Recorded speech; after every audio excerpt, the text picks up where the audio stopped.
Hi friends, welcome back. So can the Fed rate cuts and China save Tesla stock from crashing? That's the subject of today's video, and I want to give you an international perspective on this. We'll talk about China, Europe, and here in Korea. And guys, we're all connected, and it's good to find out and understand what's going on around the world. So first, this was the headline today. Here you can see Tesla stock is down. Can Fed rate cuts keep it afloat until Robotaxi day? And if you're new in investing, I want to give you just a basic idea of how this stuff works. You have a bunch of money, right, sitting in your account. You could use that money, build your own business, and find ways to grow your money.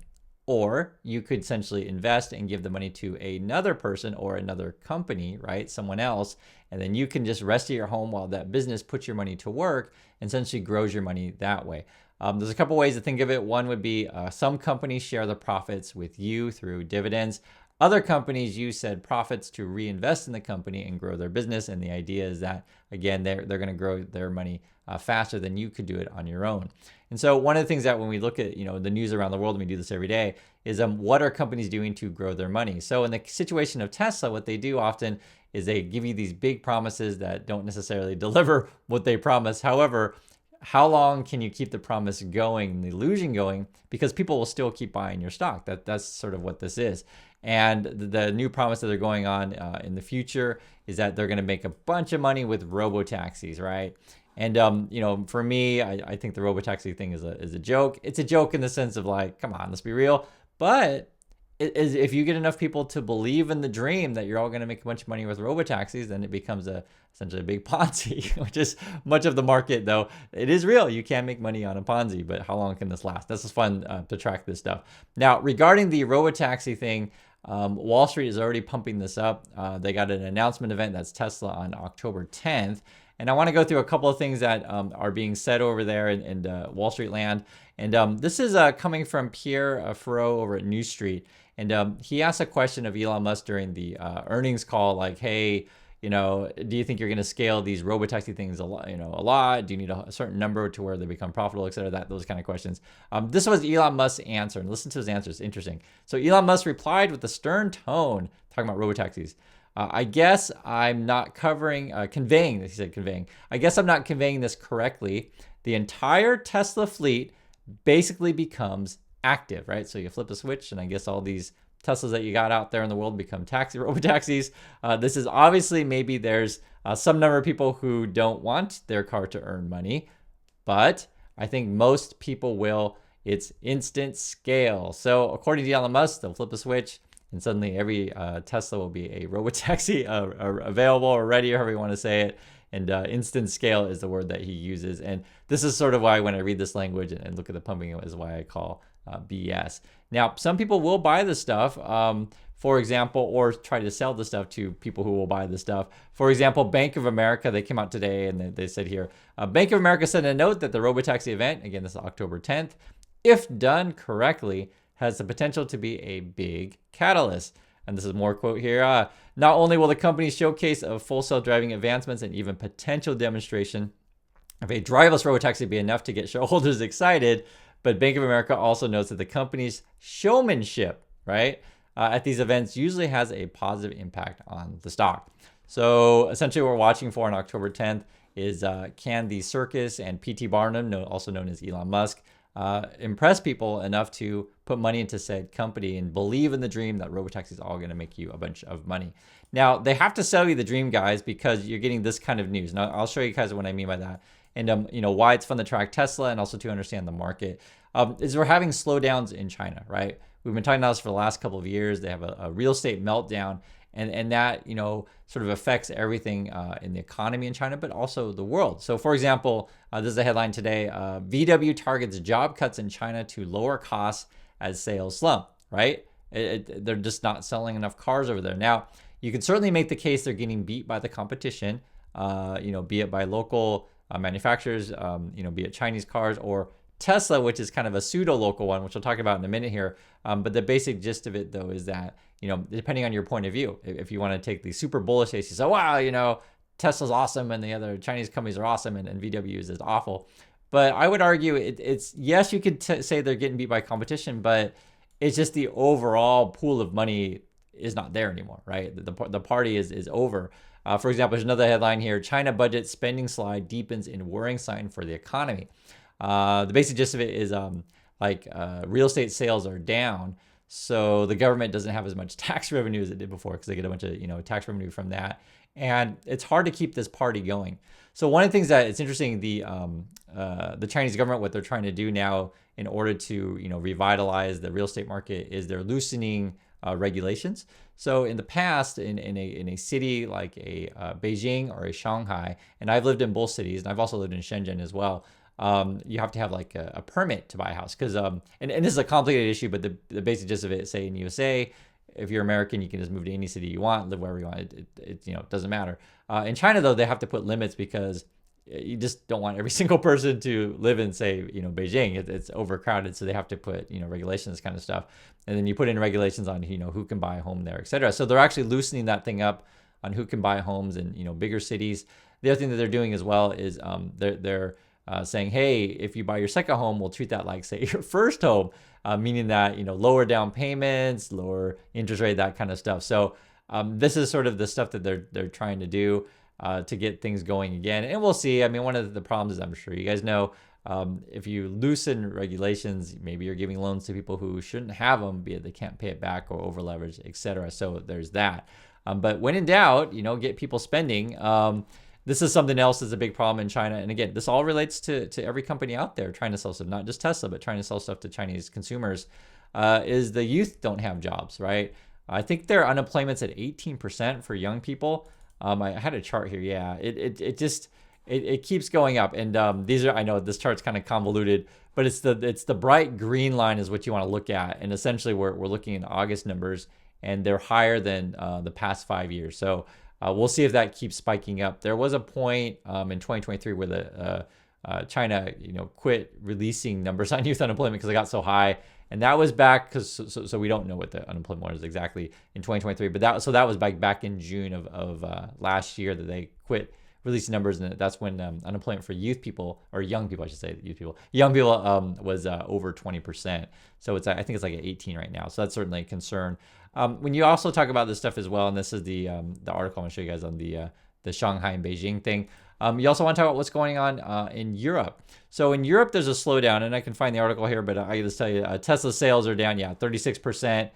So not only do you have China having a slowdown, you have Europe having a slowdown, but all this can be related to, say, European consumers, and also to European companies trying to sell to Chinese consumers. So, why am I mentioning that is because, so here this talks about, sales in Europe are down for Tesla, but there are other reports. This is sort of like I said, you can't just discount it. There are other reports are saying, hey, European car makers are struggling. Mercedes just came out and said, hey, we're not going to make so money. Stellantis said so, and I think it was Volvo said so also. Although Volvo, and this is how we're all connected, I think was bought by a Chinese company recently. And I don't remember what year. You guys can remind me on that. This is a quote from Mercedes. It says here, Mercedes revision, talking about, their sales. Mercedes revision was triggered by, quote, further deterioration of the macroeconomic environment, primarily driven by weaker Chinese consumption and prolonged by downturn in the country's real estate sector. And again, they come from Mercedes. They also say here, this affected the overall sales volume in China, including sales in the top end segment. Overall, the sales mix the second half of 2024 is expected to remain unchanged versus the first half, and therefore weaker than originally expected, right? So again, everyone is looking for growth. That's sort of what, as I talked about before, the idea is that I give my money to the company, they grow it by growing their business. But what if, there's nowhere to grow? Like what do you do? So there's another issue going on, which is also really interesting, is the Chinese cars, and this will relate to Tesla, you'll understand. Chinese cars are actually starting to come to Korea. I've told you guys several times, I'm actually hoping to see a BYD. I have not seen one for myself. I'm really looking forward to it. But I think that they're supposed to be here in the next couple of months. They're opening up, I want to say it was like 8 new showrooms. And then I think they're planned to be like 42 overall in here in Korea. So hopefully I'll be able to see one. But it was interesting because this article was talking about the battery situation with the Chinese cars. And why do batteries matter? Because you're talking about a couple different things. So one is environmental concerns, and then two is cost, right? and then also to like where these and which brands these cars come from. So it was interesting the way they describe it, and I'll read it to you. It says, talking about Chinese cars, it says data from the Korea International Trade Association revealed that Chinese EV imports, right, so cars coming into Korea, during the first 7 months of the year accounted for 66% of total imports of such cars, right? So when we bring EVs into Korea, a lot of them come from China. And then they actually, the way they describe this, they classify Teslas as being Chinese cars because they're manufactured in China. Now, the other thing that was really interesting, and they weren't necessarily clear on this, they just referred to all Chinese cars, but they're talking about the kind of batteries that they use. And I looked it up for the Tesla, and Tesla uses 2 different types. And if you guys have more info on this, you can let me know. But like I said, I looked up, and it looks like they use a couple different types. So it's that's why the article is a little bit unclear, but I'll read what it says here. It says, most Chinese EVs, right, most, are equipped with the lithium iron phosphate batteries. So that's the LFP batteries, which have a clear upside in terms of price competitiveness, right? So they're cheaper. However, the LFP batteries cannot be recycled. Experts are urging the government to impose additional costs on Chinese EVs equipped with these batteries. And I'm sure you guys get the kind of the opposite of it, where what Korean companies are going to be like, hey, we're going to be used as other one. I think the other way you referred to it is the EMC, I believe. And then the Korean car companies are going that way. Now, Tesla does use both types of batteries, at least from what I could tell. And again, it may depend, though, also to the factory that it's coming from. So this is kind of interesting stuff. Here's more quote. It says here, Korea's regulatory authorities are urged to impose a type of environmental improvement cost on EVs with LFP batteries, so that'll be the ones from China, and build an ecosystem for both local and imported EV makers to compete on equal footing.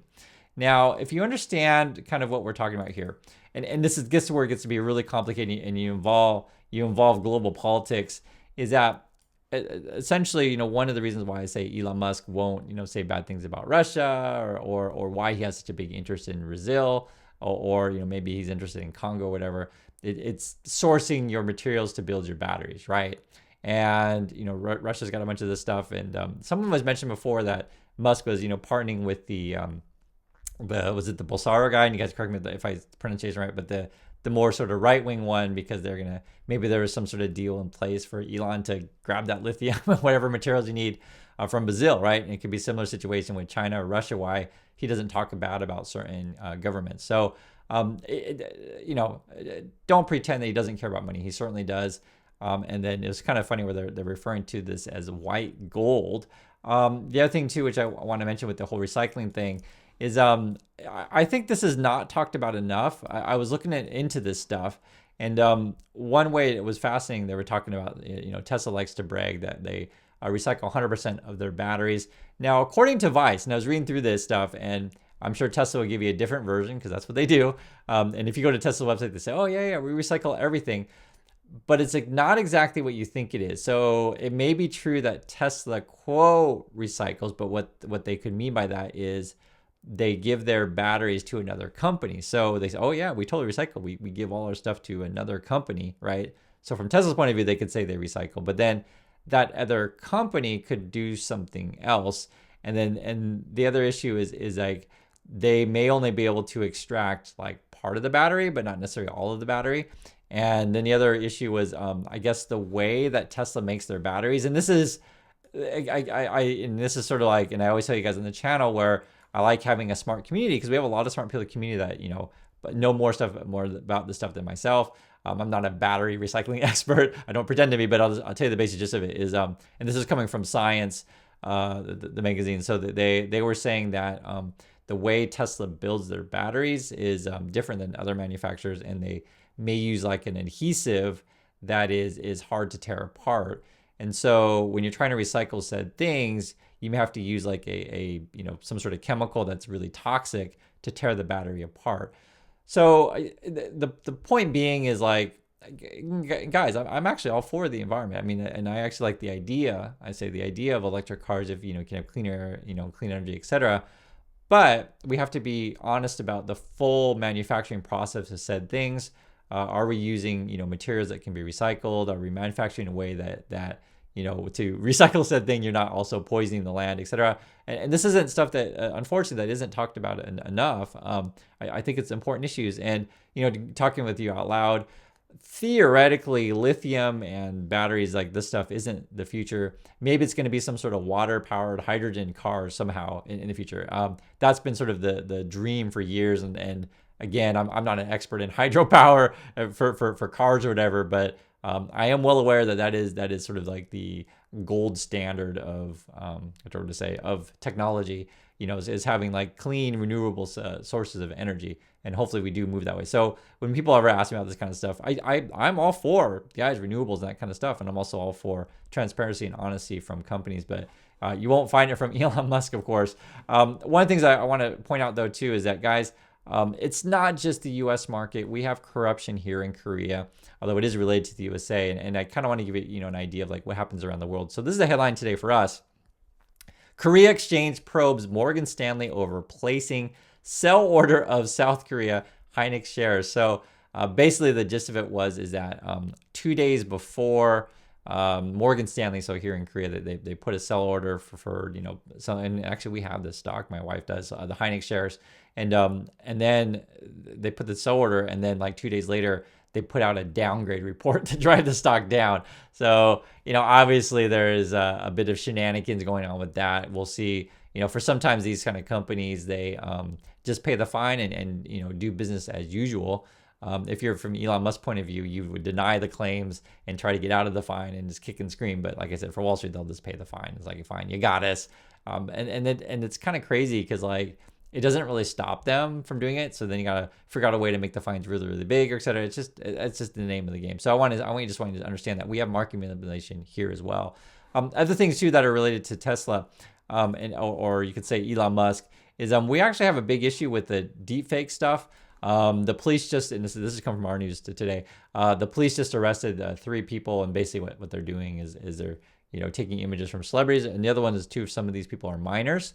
Or taking from their classmates and then putting it on, adult content and then selling it in Telegram. And if you guys remember, the Telegram CEO was recently arrested for distributing said, this kind of stuff. And every country is going to have different regulations and stuff. So, when Elon Musk talks about free speech, et cetera, for him, it's just all about profits. And I'll let you guys be the decision or be the judge if you think we should enforce these kind of laws or not. I'm fine with enforcing this kind of stuff involving minors or, other people's images that you're selling on adult content. I mean, to me, it's obvious, but, I understand the fanboys and fangirls that just believe anything that Elon says, but it is what it is. And I also want to mention, guys, with like car stuff and just talking about money in general here is, there's people out there that worship car culture and think you always have to have a car. I'll give you an example, and why am I bringing up a picture of a Maserati? My wife, she met one of her friends recently, and they just bought a Maserati. So we'll just say they paid $100,000 or $90,000 or whatever they paid. These aren't cheap, right? So you have that.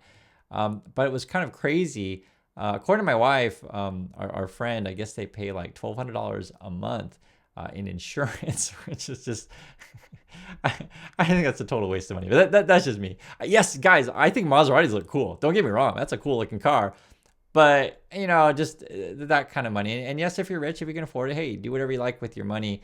But I think these kind of wasteful things is just kind of like, how can I say, the pinnacle of, this decadence you have in modernity. Just think about it. And also, too, this is something that happens for a lot of people is they put like, how can I say, I don't know what restrictions on themselves. And not really my restrictions in sort of like, they have to be, the coolest kid, and they have to be part of the coolest culture, and it's not necessarily a sustainable. So I know I said a restriction here, but it's kind of like restrain yourself from moving outside the box. And the box in this case is like believing, the stuff of Elon, or buying fully into the capitalist system. And I'm not against capitalism at all. It's not about that. It's just, I want you guys to be thinking about, how can you have a sustainable lifestyle, right? Is it sustainable to pay $1,200 a month on, car insurance? Is it sustainable to, build these electric cars that are supposed to be for the environment, but yet, maybe poisoning us based on, that we can't really recycle it, or even if we do recycle it, we have to use chemicals that poison us, et cetera. And so these are the kind of concerns I look at. And also too, like in terms of our markets, when you think about what's going on in China, Europe and USA, et cetera, can we build an economy that makes sense? So I would like to hear you guys' thoughts on this kind of stuff. The Fed just cut rates to try to, revitalize everything and get people spending. And they're saying everything's fine, but I always question it because I think there's a combination of people making, those crazy decisions of, buying the Maseratis, and then also to the balance of like, how can you, keep everyone in a, how can I say, in an environment that continues to keep the economy growing, but in a way that is, again, sustainable and not necessarily on borrowed money, on overvalued assets. So that's sort of the challenges that we face. I know we talk about a lot of the topics in these videos, but I do appreciate you guys as an audience, and I know we have a lot of smart and insightful people out there, so I want to hear from you, and please share. So thanks again, and I'll catch you all in the next video.